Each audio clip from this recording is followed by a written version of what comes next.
ഇന്ന് നമ്മളിവിടെ തയ്യാറാക്കുന്ന ഈസി സ്നാക്ക് റെസിപ്പിയാണ്. തീർച്ചയായും റെസിപ്പി നിങ്ങൾക്ക് ഇഷ്ടമാവാതിരിക്കില്ല. ട്രൈ ചെയ്ത് നോക്കി നിങ്ങളുടെ ഫീഡ്ബാക്ക് അറിയിക്കുക. ഈ റെസിപ്പി നിങ്ങൾക്ക് ഇഷ്ടമായ ഫ്രണ്ട്സിനും ഫാമിലിക്കും ഞങ്ങളുടെ ചാനലിൻ്റെ ലിങ്ക് ഒന്ന് ഷെയർ ചെയ്യുക. വീഡിയോ ഇഷ്ടമായാൽ ലൈക്ക് ചെയ്യാനും ഷെയർ ചെയ്യാനും കമൻറ്റ് ചെയ്യാനും മറക്കരുത്. സബ്സ്ക്രൈബ് ചെയ്യാതെയാണ് കാണുന്നതെങ്കിൽ പ്ലീസ് സബ്സ്ക്രൈബ് ചെയ്തുകൂടെ ഒന്ന് സപ്പോർട്ട് ചെയ്യുക. അപ്പോൾ നേരെ വീഡിയോയിലേക്ക് പോവാം. അപ്പോൾ നമുക്ക് ഉണ്ടാക്കാൻ തുടങ്ങാം. ഞാനിവിടെ ഒരു ക്ലീൻ ബൗൾ എടുത്തിട്ടുണ്ട്. ബൗളിലേക്ക് 250 ml കപ്പിൽ 1 കപ്പ് അളവിൽ നമ്മൾ അരിപ്പൊടി എടുത്തിട്ടുണ്ട്. നൈസായിട്ടുള്ള അരിപ്പൊടിയാണ് എടുത്തിട്ടുള്ളത്. നമ്മൾ ഇടിയപ്പത്തിന്, അതായത് നൂൽപുട്ടിനും പത്തിരിക്കൊക്കെ എടുക്കുമല്ലോ, അങ്ങനെയുള്ള നൈസായിട്ടുള്ള അരിപ്പൊടിയാണ് എടുത്തിട്ടുള്ളത്.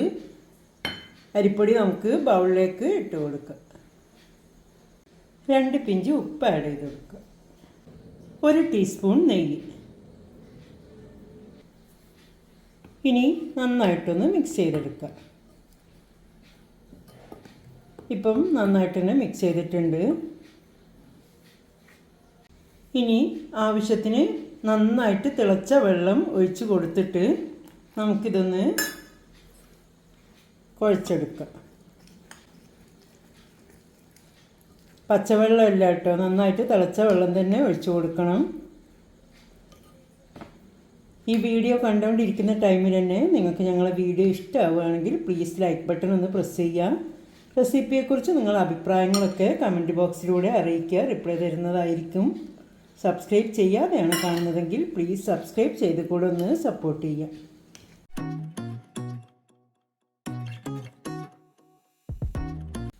ഇതിപ്പോൾ നന്നായിട്ട് മിക്സ് ചെയ്തെടുത്തതിൻ്റെ ശേഷം ജസ്റ്റ് ഒന്ന് ചൂടാറി വന്നിട്ടുണ്ട് കേട്ടോ.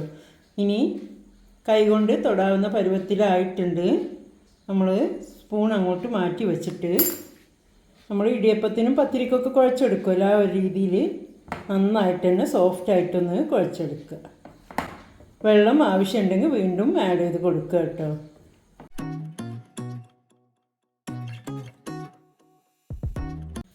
ഇപ്പം നല്ല സോഫ്റ്റായിട്ട് തന്നെ നമ്മളൊന്ന് കുഴച്ചെടുത്തിട്ടുണ്ട്. ഇനി കയ്യിൽ ഇത്തിരി ഓയിലോ നെയ്യോ എന്തെങ്കിലും ഒന്ന് ഗ്രീസ് ചെയ്ത് കൊടുക്കുക. അതിനുശേഷം നമുക്ക് കുറച്ച് കുറച്ചായി എടുത്തിട്ട് ഇതൊന്ന് ബോൾസാക്കി എടുക്കുക.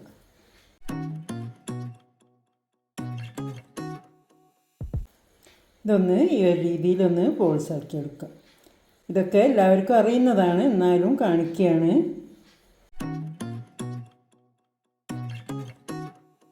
കണ്ടല്ലോ, ഈ ഒരു രീതിയിൽ കുട്ടി കുട്ടി ബോൾസാക്കി എടുക്കുക. മൊത്തത്തിൽ റെഡിയാക്കി എടുത്തതിന് ശേഷം കാണിക്കാം. ഇപ്പോൾ നമ്മൾ മൊത്തത്തിൽ ബോൾസാക്കി എടുത്തിട്ടുണ്ട്. ഇനി നമ്മളിവിടെ ഗ്യാസ് ഓൺ ചെയ്തിട്ട് ഒരു പാൻ വെച്ചിട്ടുണ്ട്. പാനിലേക്ക് 1/2 ലിറ്റർ പാലൊഴിച്ച് കൊടുക്കുക. ഇനി നമുക്കിതിലേക്ക് 250 ml കപ്പിൽ 1 കപ്പ് അളവിൽ വെള്ളവും കൂടി ഒഴിച്ച് കൊടുക്കുക. ഇനി ഈ ടൈമിൽ നമ്മൾ ഹൈ ഫ്ലെയിമിലാണ് വെച്ചിട്ടുള്ളത്. ഒന്ന് തിളച്ച് വരുന്നവരെ ഹൈ ഫ്ലെയിമിൽ വെക്കുക.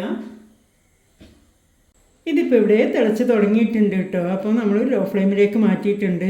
പിന്നെ പാലിങ്ങനെ ഇളക്കിക്കൊണ്ടിരിക്കണം കേട്ടോ. ഞാൻ പറയാൻ വിട്ടുപോയതാണ്, അടിവശത്ത് പോയി കരിഞ്ഞ് പിടിക്കും.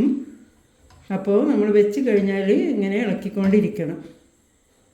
ഇപ്പോൾ തിളച്ച് തുടങ്ങിയല്ലോ. ലോ ഫ്ലെയിമിലേക്ക് മാറ്റിയതിന് ശേഷം നമ്മൾ റെഡിയാക്കി വെച്ച ബോൾസ് ഇതിലേക്ക് ആഡ് ചെയ്ത് കൊടുക്കുക.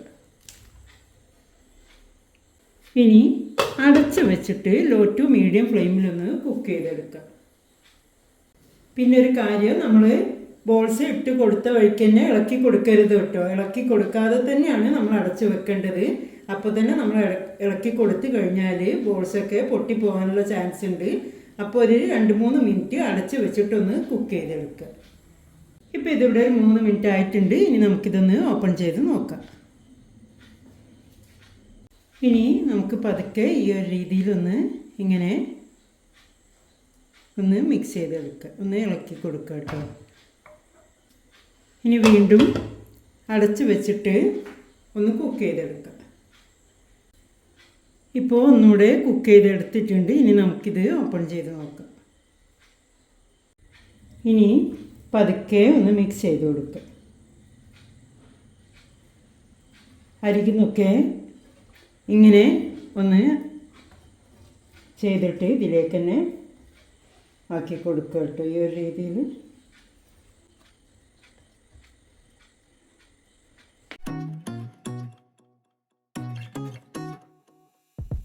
ഇപ്പം മൊത്തത്തിലൊന്ന് മിക്സ് ചെയ്ത് എടുത്തിട്ടുണ്ട് കേട്ടോ. അരികിന്നൊക്കെ ഇങ്ങനെ ആക്കി കൊടുത്തിട്ട് നമ്മുടെ ബോൾസൊക്കെ സോഫ്റ്റായി വന്നിട്ടുണ്ട്. ഈ ഒരു രീതിയിൽ സോഫ്റ്റായിട്ട് വന്നിട്ടുണ്ട്. ഇനി പഞ്ചസാര ആഡ് ചെയ്ത് കൊടുക്കുക. 250 ml കപ്പിൽ അരക്കപ്പ് അളവിൽ 125 ml കപ്പാണ് യൂസ് ചെയ്തിട്ടുള്ളത്. പഞ്ചസാര ആഡ് ചെയ്ത് കൊടുക്കുക. മധുരം ഒന്ന് ബാലൻസ് ചെയ്യാനായിട്ട് 2 പിഞ്ച് ഉപ്പ്. ഇനി മിക്സ് ചെയ്ത് കൊടുക്കുക. ഇനി നമ്മൾ അടച്ച് വെക്കേണ്ട ആവശ്യമില്ല കേട്ടോ. ഈ ഒരു രീതിയിൽ ഇടയ്ക്കൊക്കെ ഒന്ന് ഇങ്ങനെ മിക്സ് ചെയ്ത് കൊടുത്തതിന് ശേഷം ഒന്ന് കുക്ക് ചെയ്യുക. അതിനോടൊപ്പം തന്നെ കുറുകി വരും. അപ്പം നന്നായിട്ട് തന്നെ മിക്സ് ചെയ്ത് കൊടുത്തു. ഇനി ഇടയ്ക്കിടയ്ക്ക് ഇങ്ങനെ ഇളക്കി കൊടുക്കുക കേട്ടോ. കുറുകി വരുന്ന വരെ ഈ ഒരു രീതിയിൽ തന്നെ ചെയ്യുക.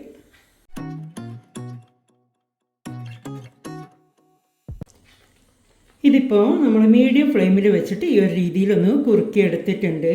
ആദ്യം ലോ ടു മീഡിയം ഫ്ലെയിമിലാണ് ഇട്ട് വെച്ചത്. പിന്നെ ഞാൻ മീഡിയം ഫ്ലെയിമിലേക്ക് മാറ്റിയിട്ടുണ്ടായിരുന്നു. പെട്ടെന്നൊന്ന് റെഡിയായി വരാനായിട്ട്. കണ്ടല്ലോ നിങ്ങൾ, നല്ല രീതിയിൽ തന്നെ കുറുകി വന്നിട്ടുണ്ട്. ഈ ഒരു രീതിയിൽ കുറുകി വന്നിട്ടുണ്ട്. ഇപ്പം ലോ ഫ്ലെയിമിലാണ് ഇട്ടുള്ളത്. ഈ ടൈമിൽ നമുക്ക് 1/2 ടീസ്പൂൺ ഏലക്കായപ്പൊടി ആഡ് ചെയ്ത് കൊടുക്കാം. ഇനി 250 ml കപ്പിൽ 1/2 കപ്പ് അളവിൽ തിക്ക് തേങ്ങാപ്പാൽ എടുത്തിട്ടുണ്ട്. ഇതുകൂടി ആഡ് ചെയ്ത് കൊടുക്കുക. ഇനി നന്നായിട്ടൊന്ന് മിക്സ് ചെയ്തെടുക്കുക. മിക്സ് ചെയ്ത് കഴിഞ്ഞാൽ തിളച്ച് വരേണ്ട ആവശ്യമൊന്നുമില്ല കേട്ടോ. നന്നായിട്ട് ഒന്ന് മിക്സ് ചെയ്തെടുക്കുക. 1 മിനിറ്റ് കൊണ്ട് തന്നെ നമുക്ക് ഫ്ലെയിം ഓഫ് ചെയ്യാം. അപ്പോൾ നമ്മുടെ പാൽക്കൊഴുക്കട്ട റെഡി ആയിട്ടുണ്ട് കേട്ടോ. കണ്ടല്ലോ, അടിപൊളി ടേസ്റ്റാണ്. ഇതിനി നമുക്ക് സെർവിങ് ബൗളിലേക്ക് മാറ്റാം. അപ്പോൾ നമ്മൾ ബൗളിലേക്ക് സെർവ് ചെയ്തിട്ടുണ്ട്. നിങ്ങൾ കണ്ടല്ലോ, അടിപൊളി പാൽക്കൊഴുക്കട്ടയാണ് നമ്മളിന്ന് റെഡിയാക്കി നിങ്ങളെ കാണിച്ചിട്ടുള്ളത്. ഇത് എല്ലാവർക്കും അറിയുന്ന റെസിപ്പി തന്നെ ആയിരിക്കും. എന്നാലും ഉണ്ടാക്കാത്തവരുണ്ടാവുമല്ലോ, അറിയാത്തവരുണ്ടാവും. അങ്ങനെയുള്ളവർ തീർച്ചയായിട്ടും ഒന്ന് ട്രൈ ചെയ്ത് നോക്കുക. ട്രൈ ചെയ്ത് നോക്കി നിങ്ങളുടെ ഫീഡ്ബാക്ക് അറിയിക്കുക.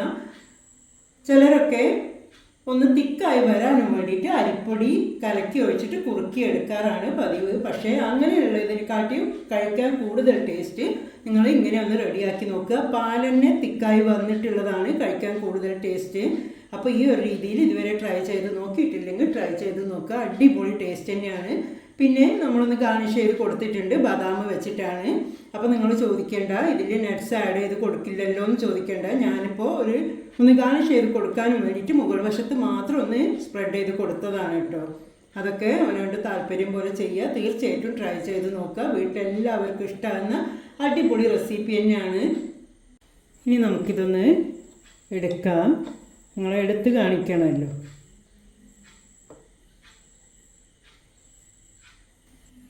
കണ്ടല്ലോ, ഈ ഒരു രീതിയിലാണ് ഇരിക്കുന്നത്. കാണാൻ തന്നെ നല്ല ഭംഗിയാണ്. അതുപോലെ തന്നെ കഴിക്കാനൊക്കെ അടിപൊളി ടേസ്റ്റ് തന്നെയാണ് കേട്ടോ. വെറുതെ പറയില്ല. നിങ്ങൾ റെഡിയാക്കി കഴിച്ച് നോക്കുമ്പോൾ തന്നെ മനസ്സിലാവും. തീർച്ചയായിട്ടും ട്രൈ ചെയ്ത് നോക്കുക. ട്രൈ ചെയ്ത് നോക്കി നിങ്ങളെ ഫീഡ്ബാക്ക് അറിയിക്കുക. ഞങ്ങളെ മുൻപത്തെ വീഡിയോസൊക്കെ കണ്ട് അതിൻ്റെയും കൂടി ഒന്ന് കമൻസ് അറിയിക്കുക. ഈ വീഡിയോ നിങ്ങൾക്ക് ഇഷ്ടമാകുകയാണെങ്കിൽ പ്ലീസ് ലൈക്ക് ബട്ടൺ ഒന്ന് പ്രസ് ചെയ്യുക. റെസിപ്പിയെക്കുറിച്ച് ഡൗട്ട്സ് വല്ലതും ഉണ്ടെങ്കിൽ ചോദിക്കാവുന്നതാണ്. റിപ്ലൈ തരുന്നതായിരിക്കും. ഇതുവരെ തന്ന നല്ല സപ്പോർട്ട് വീണ്ടും പ്രതീക്ഷിക്കുകയാണ്. നിങ്ങൾക്ക് ഇഷ്ടമാകുന്ന നല്ല റെസിപ്പിയായി വീണ്ടും നിങ്ങളുടെ മുന്നിലെത്താം. Thank you.